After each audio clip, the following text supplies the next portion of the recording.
I'm gonna be talking about the crucial must-know info before getting a transplant, and trust me, we're covering a lot of ground today. Well, start with the basics. What types of transplants exist and how the process works, then we'll dive into the science of organ matching, how doctors find the perfect donor for you, and what the surgery itself looks like. But it doesn't stop there. I'm also going to be talking about rejection and how to prevent it, living versus deceased donors, the financial aspects, and the emotional toll this journey can take. We're even exploring cutting-edge innovations like artificial organs, xenotransplantation, yes, organs from animals, and the future of stem cell research. And if you're curious about the ethics of organ allocation or how to handle post-surgery care, I've got you covered.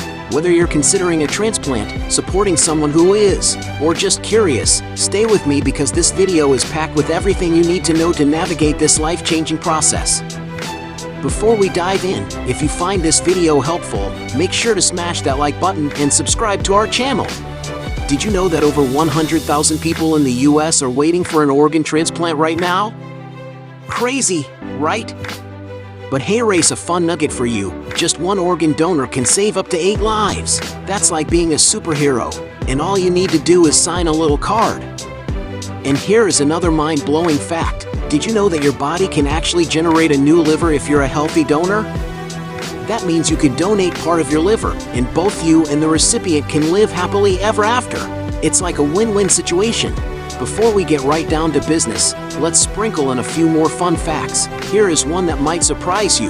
In some countries, they have transplant tourism, where people travel abroad to receive organ transplants. It's a whole different world out there. And did you know that there are currently scientists working on growing organs using your own cells? That's right, your body might one day make its own replacement parts, like a sci-fi movie come to life. So, whether you're on the transplant list, thinking about it, or just curious about all the buzz, we've got a ton of juicy info coming your way. From prepping for surgery to recovery and everything in between, we're keeping it fun while we get serious about this important topic. And trust me, stick around till the end of this video because I've got some wild transplant facts that'll blow your mind. Alright, let's get into the essentials before undergoing a transplant. Whether it's a heart, liver, kidney, or any other organ, the process may seem overwhelming, but I've got you covered with the must-know details to help you feel a bit more prepared.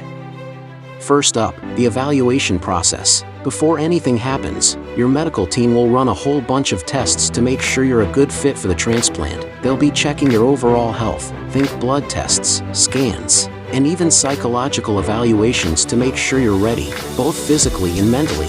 It's like making sure all systems are go before liftoff. Then, we've got lifestyle changes. Yeah, this is a biggie. You might need to tweak your diet, cut back on certain foods, maybe start exercising more regularly. It's all about making sure your body is in tip-top shape to handle the surgery and recovery. You've got to get your body prepped, kind of like how athletes train before a big game. After your transplant, medications are going to be your new best friend. You'll have to take anti-rejection drugs to stop your body from thinking, hey, what's this new organ doing here? And trying to kick it out. It's super important to stay on top of your meds, or things could get complicated. And while we're on the topic of preparation, the financial side is something you definitely don't want to overlook. Transplants are expensive, and while insurance might help with the heavy lifting, you'll probably have some out-of-pocket costs. 2.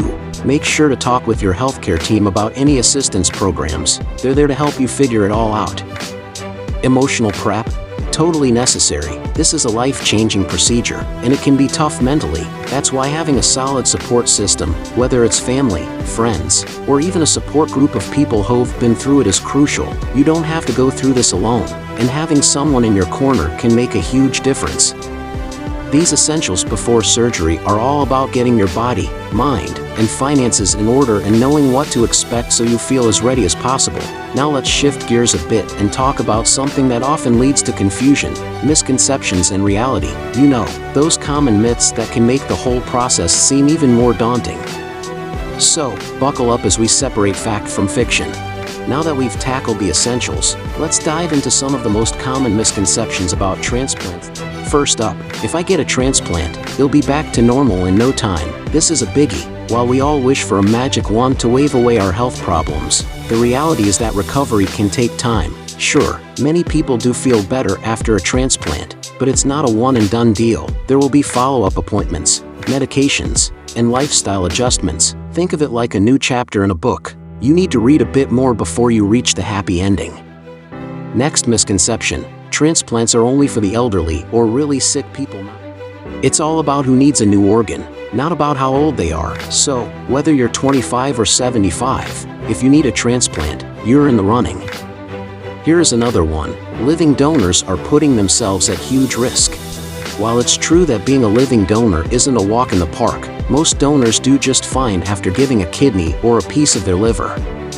In fact, they often report feeling good about their decision, knowing they've helped save a life. It's like being a superhero, cape not required. Now let's chat about this one. Once I get a transplant, I won't have to worry about my health anymore. That would be nice, right? But in reality, the journey doesn't stop after surgery. You'll still need to maintain a healthy lifestyle and keep an eye on things. Think of it like owning a car. Just because you get new tires doesn't mean you can skip the oil changes. And then there's this classic: you'll never be able to go back to my old life after a transplant. Sure, there might be some adjustments, but many people return to their favorite activities, jobs, and hobbies. It's about finding that new balance. Life is full of twists and turns, and a transplant can be just another adventure in your journey. So, there you have it, some of the biggest misconceptions versus the realities of transplants. It's crucial to cut through the noise and get the facts straight. Now, from the waiting list to the surgery and recovery, every stage brings its own challenges. But here's the good news: with the right information and a little preparation, you can navigate the process effectively and take control of your health.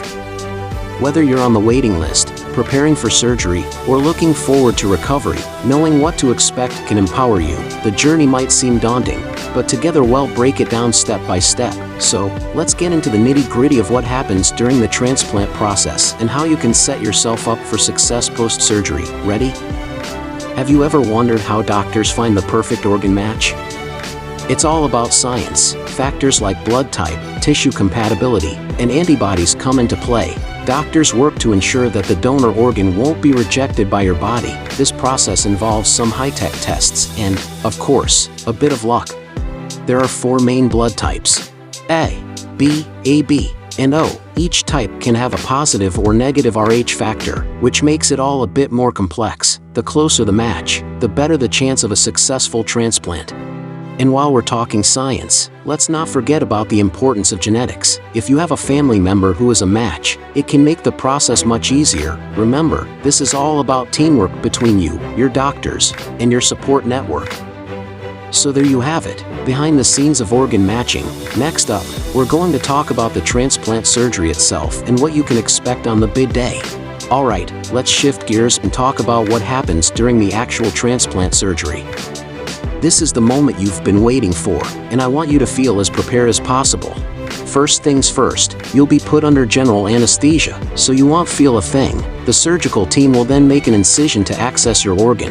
Depending on what organ you're getting, the procedure can take anywhere from a few hours to more than 8. Your surgical team will carefully remove your old or damaged organ and replace it with the new one. It's an intricate process, but these doctors are well trained and experienced. Once the surgery is done, you'll spend some time in the recovery room, where nurses will monitor you closely. This is all part of making sure you're stable and ready to begin your healing journey. Remember, recovery starts right after the surgery. It's crucial to follow your doctor's orders and listen to your body. Now that we've covered the surgery, let's chat about recovery. It's a critical time that deserves your full attention. Initially, you might feel groggy or sore, and that's totally normal. Your medical team will provide you with pain management options to help keep you comfortable. Just remember, healing takes time. One of the most important things during recovery is to stay active, but I don't mean running a marathon. Simple activities, like walking, can help boost your circulation and speed up healing. Always follow your doctor's recommendations on how much you can move around. And don't forget about your medications. These are vital to prevent rejection and manage your recovery. Make a schedule, use reminders, whatever it takes to stay on track. Recovery is a journey, not a sprint. With patience and perseverance, you'll be back to doing what you love in no time. But hold on, I have more essential tips coming your way. Let's talk about what you can do to prevent rejection and ensure your new organ thrives. Preventing organ rejection is a big deal. Your body's natural instinct is to protect itself, and sometimes that means thinking a new organ is an intruder. First, let's discuss medications again. Those anti-rejection drugs I mentioned earlier, you'll be on them for life, and it's crucial to take them exactly as prescribed. Skipping doses could put your new organ at risk.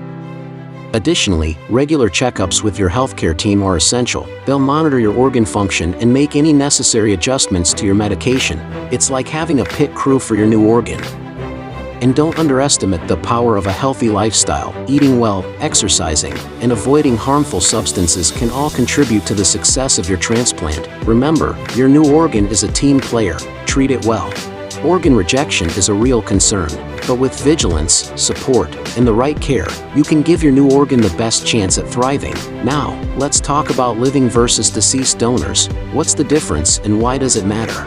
Okay, let's tackle a critical topic, the difference between living and deceased organ donors. Both play vital roles in saving lives, but there are key differences. Living donors can offer organs like kidneys and parts of the liver, while deceased donors provide a wider range of organs, hearts, lungs, pancreases, and more. Living donations happen while the donor is alive and usually result in a quicker recovery for the recipient.